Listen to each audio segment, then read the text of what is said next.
All right, it is Masters power ranking times. Everybody's favorite power rankings potentially in all of golf. Hally Leadbetter is with us, by the way.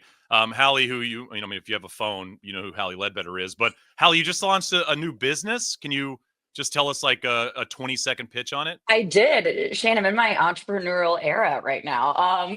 Better Content Co. We help brands make better content. Ledbetter, my last name. You get it? So yeah, brands that are looking to make cool golf content, whether it's commercials or social media, all that stuff. That's what we do. So yeah, it's been really fun. Awesome. You'll have to let us know what we can do better because Patrick and I are always trying to improve. But Oh, so we no, last no notes for you guys. No notes. there you Excellent. go. It's There you early. go. It's early. Yeah. Wait till we get into the next power rankings. So last week we did our power rankings. If you want to watch those, you can check back on the YouTube from a week ago. Patrick, I don't want to rehash them. Like they're out there, they exist. You can watch them.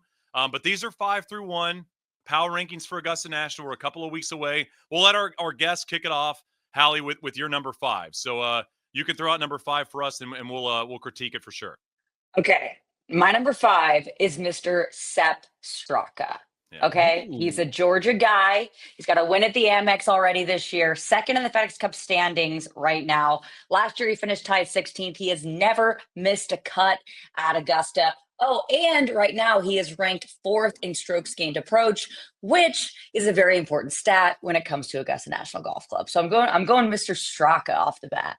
Jeez, Hallie's like a Timothy Chalamet on a game day with these stats. Brought the heat. Very, very impressed I'm with ready. that. I'm ready. Coming out hot. It's early Yeah. on the West Coast. Sepp, not on my list, by the way, Patrick. Not on my list this week. I believe he was on my list last week. Who's your number 5? A guy who was on my list last week but got bumped down a little bit is Jon Rahm at number 5. Doesn't have all the fancy stats that Sepp Straka does, unfortunately. But former Masters champion, doesn't have to deal with all the extracurriculars this year. And I just love his general upside as a 2-time major champ. Can I just say though, when it comes to fancy stats, I do find myself having a look. Like sometimes I'm like, what do we even look at when it comes to the live guys? Sometimes, So I'm like, I don't know. I have no idea. There is nothing to look All at. feel, all vibes. Outside of top 10s, and that's where Jon Rahm has lived his entire career on live. I think that's the only thing anybody has said about Jon Rahm in the last year and a half is like, man, he finishes in the top 10 and live a lot. Here's my question for you, because Patrick, Jon Rahm is also my number 5, because I remember last week I left him off and I felt like an idiot. Do they have an event before Augusta? I think they do, but I'm not 100% sure. They go to, Trump's in the news, all things golf now. Trump National Doral, I believe. I mean, that's a decent test in terms of a tough golf course that, you've got to drive it relatively straight and things like that. So, I mean, in terms of those golf courses, I think that's a good one. Be interested to see where Rahm fits. I'll go to my number 4. We'll kind of snake draft it back. Patrick, I teased this earlier. Now I got the stats, guys. Hally, move over. My number 4 is Shane Lowry. And I mentioned he's been on an incredible run over the last 6 months. Going back to the BMW PGA Championship, of course, like the Players, Championship of the DP World Tour. Lowry finished T13th that week. He's finished in the top 13, 12 of his last 15 starts across the world. He's also played Augusta quite well in his last 5 starts, 4 top 25s, T3 in 2022. Played well at the Valspar this past week. I feel like Shane Lowry's kind of floating under the radar a bit in terms of who we're talking about on a weekend and weekend out basis. Like Scotty's always there, Rory's always there, but Shane Lowry has been playing some deadly golf, and I feel like he's going to be in the hunt, in a couple weeks at Augusta. I love that one. I love him for all 4 majors, Shane. I think the season sets up perfectly for Shane Lowry. There you go. Who's your number 4?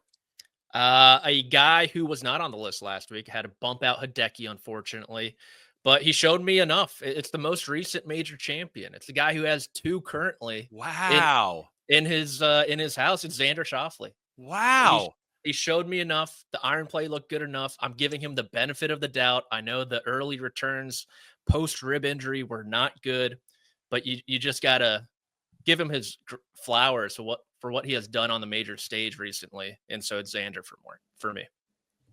I mean, I'm going to say I'm a little surprised he's now in the top 5. I think we'd be about a week out. But hey, I mean, I'm with you. Like, he's a guy that obviously shows up and plays well in the big events. Hally, do you have Xander on your list? I don't. I completely disrespected Mr. Schauffele. Same. You and I are on the same boat. Just a lot of disrespect thrown his way. Who's your number 4, Hally? Colin Morikawa is my number 4. Would you believe me if I said he is currently leading strokes gained approach? He is most of the time. He is. He's also second in strokes gained total. Really, really solid start to the year. Worst finish, I think, is like tied 17th. So Morikawa is my number 4. A good pick. I think he might have been my number 3 last week. Not on the board anymore, though. Got bumped, Patrick, but we'll get to that in a bit. Who's your 3? Wow. My 3, I'm going to steal Hallie's all her fun stats for Colin Morikawa. He's going to be my 3. I'm shocked he's not on your board. He made that much of a drop 1 week of not even playing. You're a tough power rank. Yeah, and I mean, I did this list last night. I was about 17 hours straight watching college basketball, so I maybe forgot a couple of people. I wasn't really thinking Cal. I was thinking more Arizona, maybe even more Alabama. I got JT as my number 3. As I mentioned, I just feel like he's trending. Now, Patrick, what you said earlier about JT in the big events does not help my putting him at number 3, since he's played pretty much horrible in the majors and the players over the last few years. But, he's just kind of been hanging around, and he's put up some good numbers, and he's played well. So JT is my number 3. Now, I said this last week, I'm going to say it again. I'm assuming our top 2 are pretty similar. It's always interesting to see how they fall out in terms of our top 2. But I got Rory 2. Who do you guys have 2? I got Scheffler. Does Hally have a 3? Oh, do we skip you, Hally, on 3? You did skip me, but that's okay. I was gonna take it offline and shoot you a text after. But that's fine. yeah. So my number 3, Shane, you had him at 4 last week. It's also Justin Thomas. I know Hovland edged him out yesterday at the Valspar, but the guy is trending, tying the course record at the Players. I mean, do it for Molly, Justin. Like, he's a new father. I think he's gonna do really, really well at Augusta this year. So much perspective. I mean, just tons and tons of perspective. So much perspective. Now you're ready to go out there and do it. So I mentioned Rory's my number 2. Hallie, you said Rory is not your number 2? No, Scotty's my number 2. And I feel like instead of all of the positive stats that we've been having to use to justify why guys are in our top 5, I'm using my stats purely, or my numbers here purely, to justify why he is not my number 1. And that is when he won last year, he'd already won twice going to Augusta. And when he won in 2022, he'd already won 3 times going into the Masters. So I just think with the hand, it's just not, I don't think he's going to get a 3rd ring jacket this year. Patrick, is he still 1 for you? He's still 1 and Rory is still 2. Yeah. It's tough to put Rory with how much he has on the line at number 1 with how much he likes to change stuff before Augusta. So sticking with Scheffler at 1 and Rory 2. I'm the same. I got Rory 2. I got Scotty 1. As long as he's not doing any cooking, I feel like I'm going to leave him number 1 until we get there. I also feel like, and we'll get to picks in a bit, I think he's going to change what Hallie had mentioned about not winning this week in Houston.